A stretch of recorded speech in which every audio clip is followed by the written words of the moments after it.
how to address mold and get mold out of your body. Hi, I'm Megan. I'm a nutritional therapy practitioner and functional blood chemistry specialist, and I do work with a lot of clients who have mold issues, previous mold exposures, current mold exposures, and so I want to walk through a basic order of operations of how to address mold. I will say mold is the way I address it is very individualized, and it really depends on the person, where we're starting from, which will indicate how we can do. But I wanted to show you a general order of operations because I think this is really important, because if you don't follow it this way, the chances of you actually getting it out of your body are slim to none, and you could, I have seen with certain mold protocols, you can leave yourself really susceptible to a lot of other things if you don't follow this particular order of operations and complete all of the steps. So number one, first and foremost, we've got to get out of the mold. You've got move, change jobs, change locations.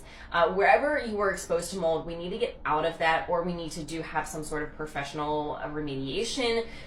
Don't do this yourself because it's tricky. Mold is real snaky. So get someone else to do this professionally if you can, or move, because you don't want to be currently exposed while you're going through this. Ideally, you can start it, but in order to be fully clear, you've got to be out of it and not currently getting exposed all the time.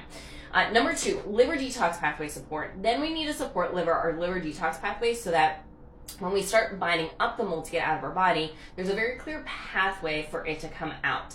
Next, we want to use some binders. So usually we can't start with a mold binder because it's too strong. So usually we start with some lower level binders. This could be clay or charcoal based. I use a lot of binders from a company called Cellcore. They have a sister company, Microbe Formulas.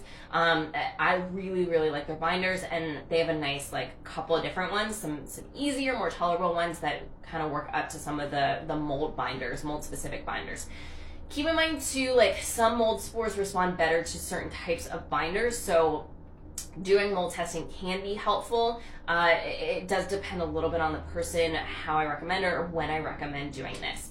Then we need to clear any overgrowths. Usually with mold, it's not just a mold issue. We usually have some sort of other overgrowth issue going on in the gut that we want to address, whether that's bacteria, fungus, yeast, and or parasite related. Then at the same time, we kind of also want to be doing some liver supporting activities. Sauna, super great. Coffee enemas, dry brushing, meh. Epsom salt baths, but something to get these things out of your body. And then last but not least, we need to rebuild. We need to rebuild the body, address any remaining nutrient deficiencies, and rebuild the gut. So hopefully this helps.